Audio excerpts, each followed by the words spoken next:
semuanya kita bertepuk tangan. Semua bersuka cita hari ini.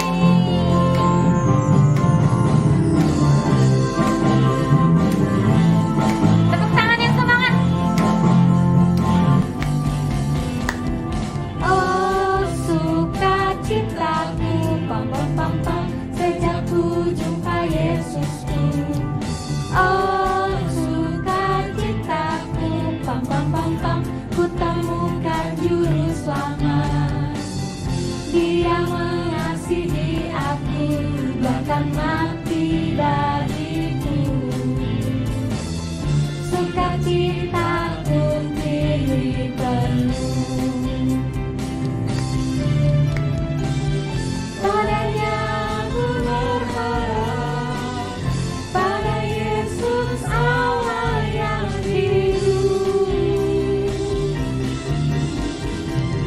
Padanya ku berserah, Dia sumber kehidupanku.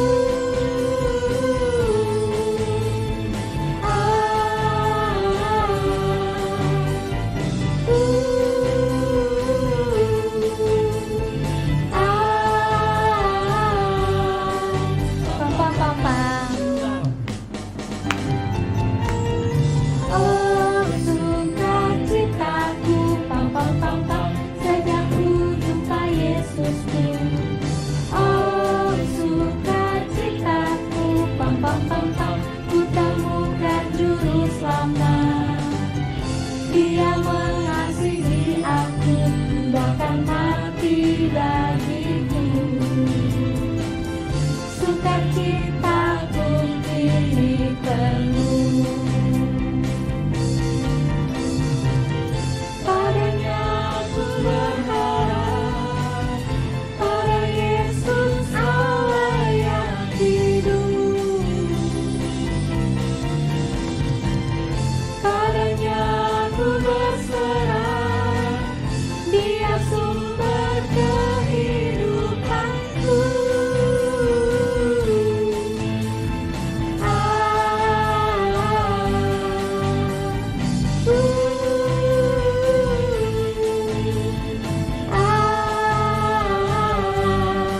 Pam pam pam pam.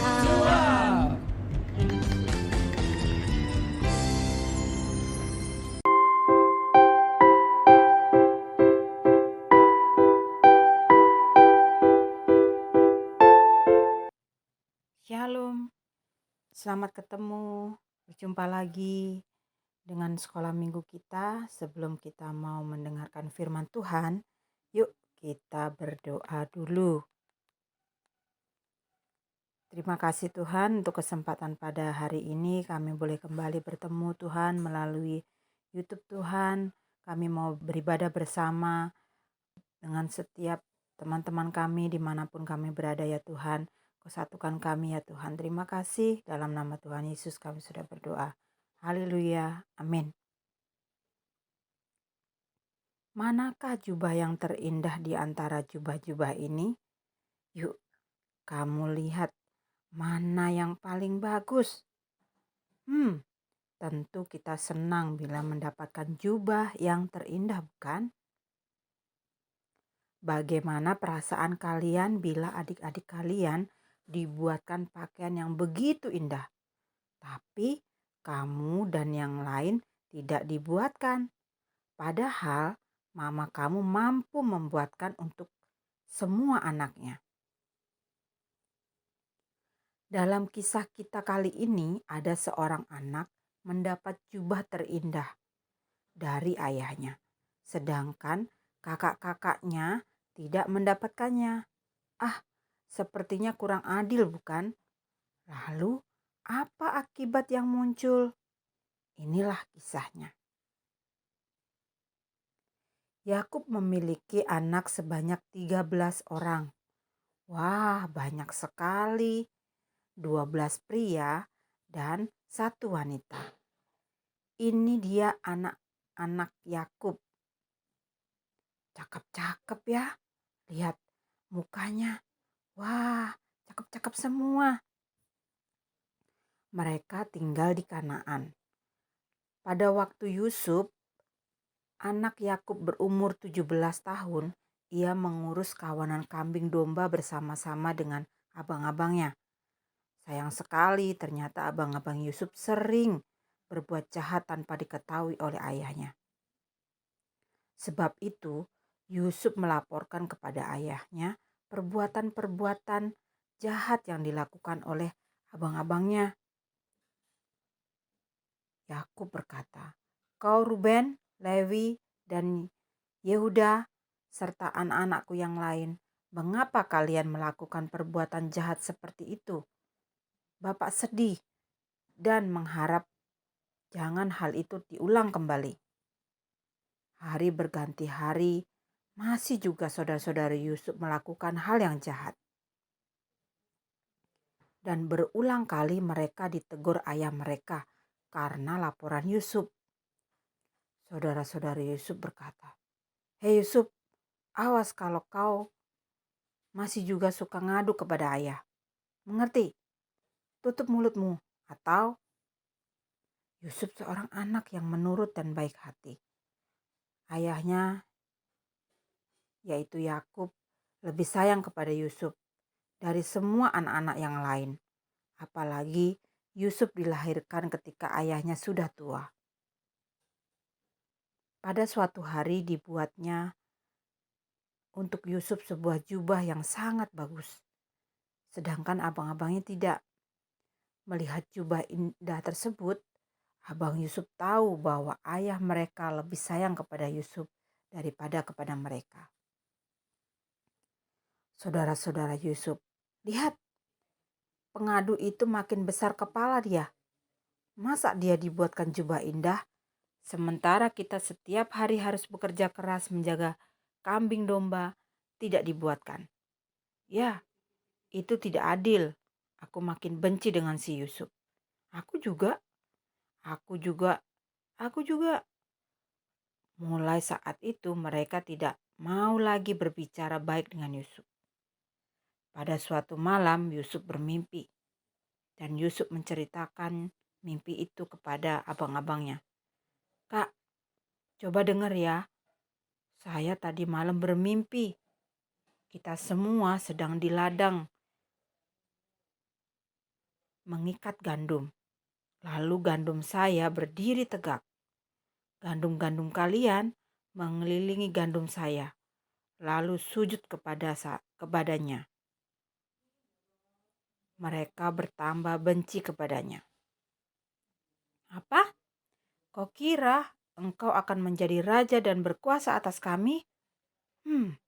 Makin bencilah mereka kepadanya karena mimpi-mimpinya dan karena apa yang dikatakannya. Tak hanya pada kesempatan itu, di waktu kemudian Yusuf bermimpi lagi dan ia mengatakan kepada abang-abangnya, Kak, saya bermimpi lagi. Saya melihat matahari, bulan, dan 11 bintang sujud kepada saya." Ketika mimpi itu diceritakannya pula kepada ayahnya, maka Yakub pun menegur dia, katanya, "Mimpi apa itu? Kau pikir ayahmu, ibumu, dan saudara-saudaramu akan datang dan sujud menyembah kepadamu?" Makin benci dan makin irilah abang-abang Yusuf. Tetapi ayahnya tetap memikirkan mimpi itu. Pada suatu hari, Yakub memanggil Yusuf. "Yusuf, pergilah kamu ke Sikem, ke tempat abang-abangmu mengembalakan kawanan kambing domba kita. Lihatlah bagaimana keadaan abang-abangmu dan kawanan kambing domba, lalu kembalilah untuk melapor kepada ayah." Jawab Yusuf, "Baik ayah." Maka Yusuf pergi meninggalkan tempat tinggalnya. Tak lama kemudian, sampailah Yusuf di Sikem. Sementara ia berjalan ke sana dan kemari di padang mencari kakak-kakaknya, tapi tidak menemukannya. Setelah bertanya ke sana kemari, Yusuf pun tahu bahwa kakak-kakaknya sudah pindah ke daerah Dotan. Lalu berangkatlah Yusuf menyusul abang-abangnya dan ditemukanlah mereka di Dotan. Dari kejauhan mereka telah melihat Yusuf, dan belum ia sampai kepada mereka, mereka muncul niat jahat karena kebencian selama ini kepadanya. Mereka berbisik-bisik, sepakat untuk membunuh Yusuf, kata mereka, seorang kepada yang lain. Lihat, lihat, lihat, si tukang mimpi itu datang. Ayo kita bunuh dia dan lemparkan mayatnya ke dalam sumur yang kering. Kita katakan nanti bahwa dia diterkam. Nanti kita katakan bahwa dia diterkam binatang buas. Kita lihat nanti bagaimana jadinya mimpi-mimpinya itu. Ruben mendengar rencana mereka tersebut, ia tidak setuju. Ia berusaha untuk menyelamatkan Yusuf. Jangan bunuh dia, katanya. Kita lemparkan saja ke dalam sumur di padang gurun ini, tetapi jangan kita pukul atau kita lukai dia. Hal itu dikatakannya karena ia bermaksud menyelamatkan Yusuf dan menyuruh dia pulang ke rumah.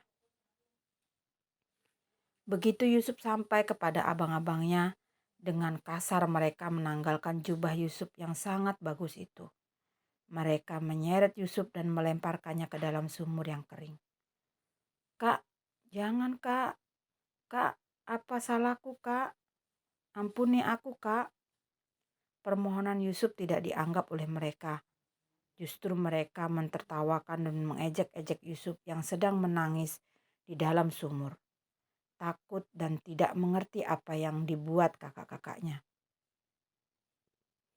Di tengah tangisan memohon belas kasihan, Yusuf meminta dikeluarkan dari sumur. Mereka menyantap lahap makanan yang dibawa oleh Yusuf dari ayah mereka. Tiba-tiba di kejauhan terlihat oleh mereka rombongan pedagang orang Ismail yang sedang dalam perjalanan dari Gilead ke Mesir.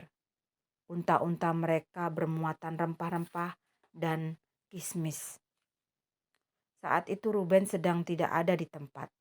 Lalu kata Yehuda kepada saudara-saudaranya, apa gunanya membunuh adik kita dan merahasiakan pembunuhan itu?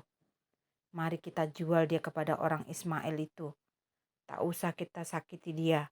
Bagaimanapun juga dia adalah adik kita sendiri. Ah, ide bagus itu. Aku setuju. Maka Yusuf dikeluarkan oleh abang-abangnya dari dalam sumur itu. Yusuf berkata, oh syukurlah akhirnya mereka berbelas kasihan juga terhadap aku. Tapi betapa terkejut dan sangat lemes Yusuf tak kalah melihat bahwa ternyata dia bukan dibebaskan, melainkan justru dijual jadi budak. Yusuf melihat mata kakak-kakaknya penuh kebencian, puas dengan menerima uang dari para pedagang itu.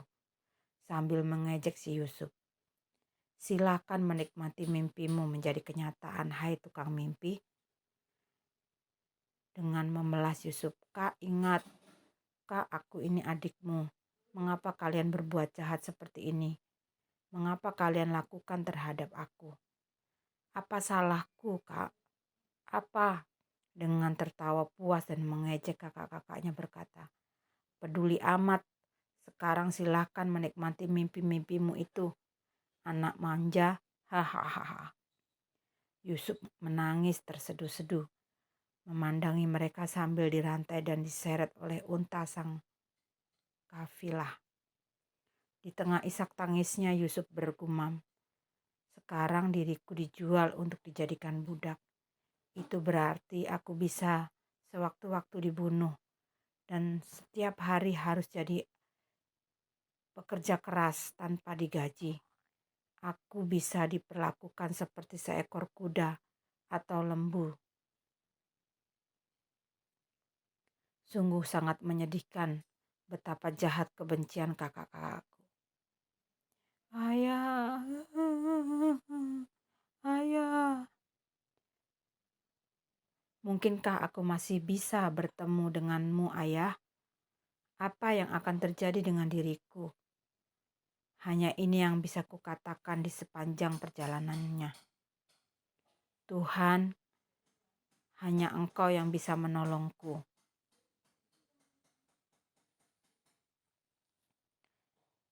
Mari kita berdoa adik-adik.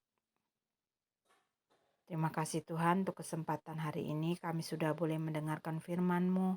Kami belajar Tuhan, kami mau mengasihi saudara-saudara kami, mengasihi teman-teman kami Tuhan. Kami tidak membiarkan kebencian dalam hati kami ya Tuhan. Tolong kami semua, mampukan kami semua. Dalam nama Tuhan Yesus kami sudah berdoa. Haleluya, amin. Nah sekarang kita mau menghafalkan ayat hafalan kita minggu ini. 1 Yohanes 3 ayat 15. Setiap orang yang membenci saudaranya adalah seorang pembunuh manusia. Satu kali lagi, 1 Yohanes 3 ayat 15. Setiap orang yang membenci saudaranya adalah seorang pembunuh manusia. Baik adik-adik, demikianlah firman Tuhan hari ini. Kita ketemu minggu depan. Tuhan Yesus memberkati.